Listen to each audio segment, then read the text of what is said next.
Good evening.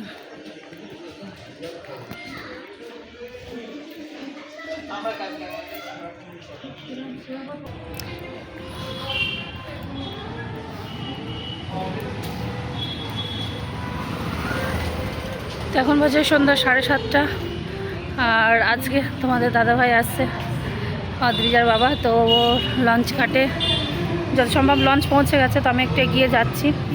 আমিও চলে এসেছি প্রায় ঘাটার কাছাকাছি। তো চলো, ব্যাগপত্র নিয়ে আসে তো একটু গেলে সুবিধা হয়, এগিয়ে গেলে। আর এই যে মায়ের ঘাট চলে এসেছি।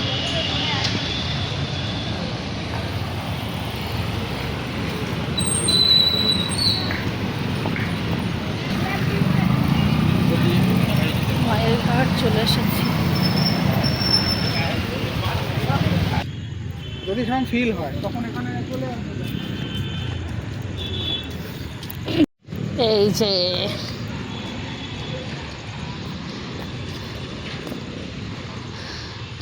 দেখো টিভি নিয়ে এসছে। হ্যাঁ, সেটটপ বক্স কারণ সব একসঙ্গে ঢোকাওনি, সেটটপ বক্স, তারপরে সেই ছোট যে তারের মতো সেইগুলো। প্রথমে ভেবেছিলাম যে ওইটাই আসবো, কেন দেখো আমিও এসেছি, ও মানে একটু পথ চলে এসছে। এই যে টিভি নিয়ে এসছে। এখন টিভিটা সেটটপ বক্স ওখান থেকে ওই সেটটপ বক্সটাও বলছিল কি একটা লিখে দিলে এখানে হবে। এখন এখানে মানে যে কেবেল ওয়ালা দেয় তার সঙ্গে কথা বলতে হবে। এখন দেখা যাক কি হয়। আর এটা হলো বাগবাজার সারদা মায়ের ঘাট। এখন ভাটা চলছে। এই দেখুন আমি এসছিলাম, আরও হেল্প করছে। খুব ভারী নাকি?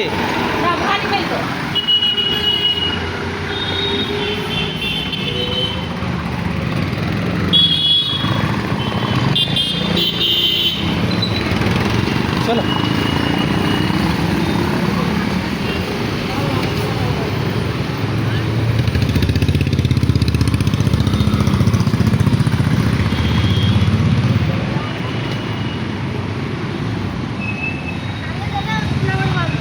এই তখন ওকে আনতে গেলাম, তারপরে আর কিছু শেয়ার করা হয়নি। আনতে গিয়ে ওকে বাড়ি দিয়ে পাঠিয়েছিলাম, তখন আমি আবার গিয়েছিলাম মায়ের বাড়ি। কারণ মায়ের বাড়িতে মায়ের সময় 8টার সময় বন্ধ হয়ে যায়, তো তখন বাজে 8:45 মনে হয়। আমি বললাম একটু টাইম আছে, যাই মাকে একটু দর্শন করে আসি, প্রণাম করে আসি। তো বাড়ি চলে এসেছিলো, আর আমি আবার মায়ের দর্শন করে আবার গেছিলাম বাগবাজারে, মানে বাজারে আর কি। কারণ সবজিপাতি খুব একটা বেশি কিছু ছিল না। আমি ভেবেছিলাম কেউ হয়তো ওকে লাউ শাক আনতে বলেছিলাম, তো লাউ শাক আনিনি, শুধু লাউ নিয়ে এসছে। আর আমি ওই জন্য আর সবজি বেশি বাজার করি না, যে যদি গ্রাম থেকে কিছু নিয়ে আসে। তো শুধু লাউ নিয়ে এসছে, শুধু লাউ আর কী হবে। তো ওই জন্য আবার গেলাম, একটু ভেন্ডি, কুমড়ো, উচ্ছে, ঝিঙে এইগুলো নিয়েছি। আর তারপর আবার অদ্রিজা ফোন করছে বাবার ফোন থেকে যে রং, আমি নিয়ে যাই, বলছে না হবে না, আমি যাবো।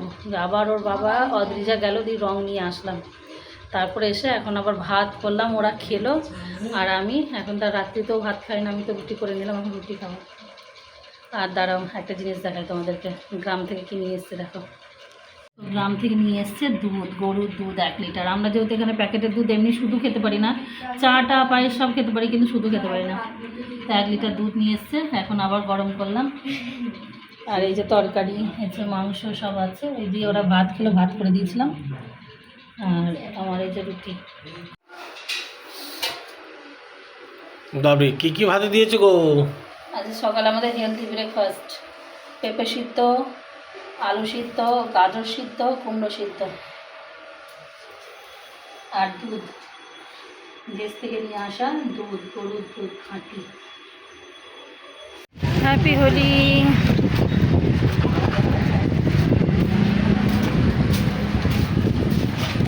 আস্তে, সামনে টলছে টলছে।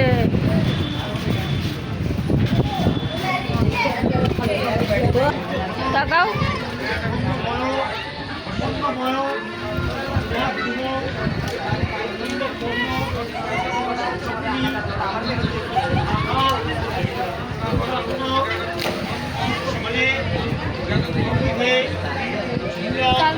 চলো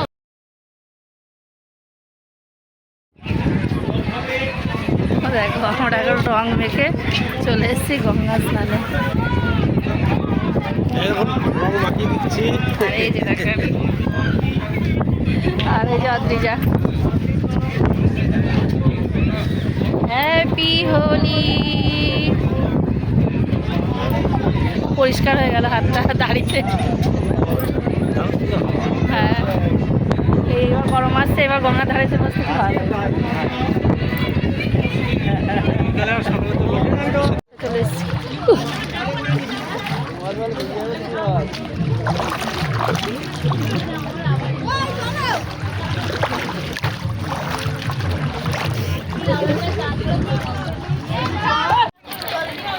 রং খেলা হয়ে গেছে আর এখন স্নান চলছে, আর এখন ফুল জোয়ার, তবে ভাটা শুরু হচ্ছে।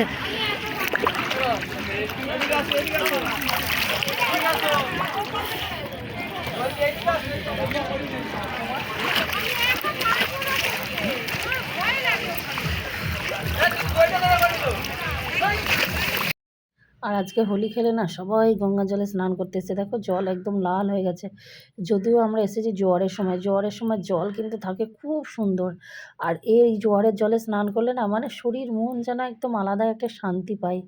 তো যাই হোক, জোয়ারের জলে স্নান করে সত্যি কথা বলছি আজকে এত ভালো লাগছে না।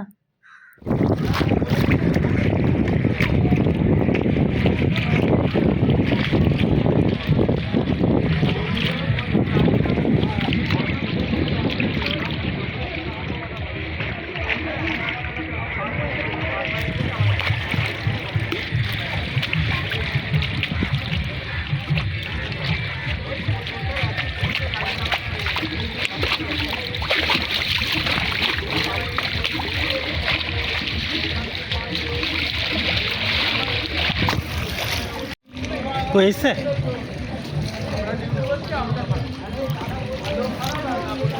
কয় দেখো স্নান টান আমাদের হয়ে গেছে, আজকে গ্রহণ লাগবে তো। তো স্নান হয়ে গেছে, আর অদ্রিজা স্নান করিনি, ও মাথাটা শ্যাম্পু করে দিয়েছি, ও বাড়ি গিয়ে করবে। ও বাড়ি গিয়ে স্নান করবে, শুধু মাথাটা শ্যাম্পু করে দিয়েছি ওকে। আর এই যে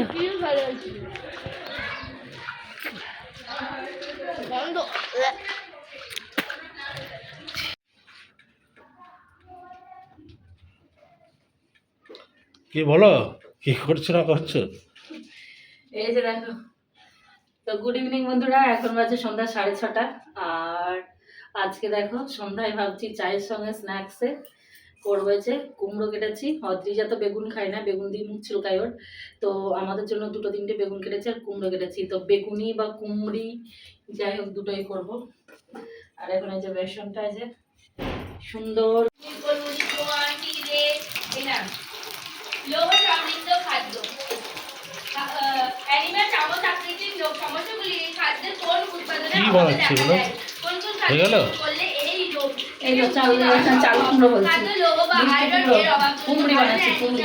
কুমড়ি? দেখা যায় যেমন সমৃদ্ধ খাদ্য পেয়ারা আম আটা চিড়ে মানে বেগুন দেওয়া হয় বেগুনি, কুমড়ো দেওয়া হয় কুমড়ি।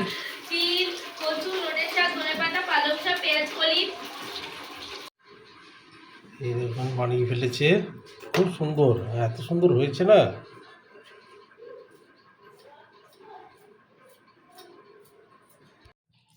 তো দেখো তোমাদের দাদাভাই নিয়ে এসেছিলো বেগুন গ্রাম থেকে, তো ও তো আবার একটা দিন থাকবে, তো ভাবলাম সন্ধ্যাবেলা একটু গরম গরম বেগুনি কুমড়ি করি, কারণ অদ্রিজা বেগুন দিয়ে খায় না, ওর আবার মুখ চুলকায়। তো যাই হোক, তেলে ভাজা জিনিস কিন্তু খেতে খুব ভালোই লাগে। সন্ধ্যাবেলাটা একদম বেশ মুড়ির সঙ্গে, তারপরে আবার আমরা চাও খেয়েছিলাম, কিন্তু চাটা শেয়ার করা হয়নি। যাই হোক, তবে খুব সুন্দর জলখাবারটা সন্ধ্যাবেলার হলো। আর সেই সঙ্গেই ভিডিওটা শেষ করলাম। সকলে ভালো থেকো, সুস্থ থেকো, আবারও দেখা হবে নেক্সট ভিডিওর সাথে। ততক্ষণের জন্য টাটা, সবাইকে শুভরাত্রি, হ্যাপি হোলি, অনেক অনেক শুভেচ্ছা রইল সবাইকে।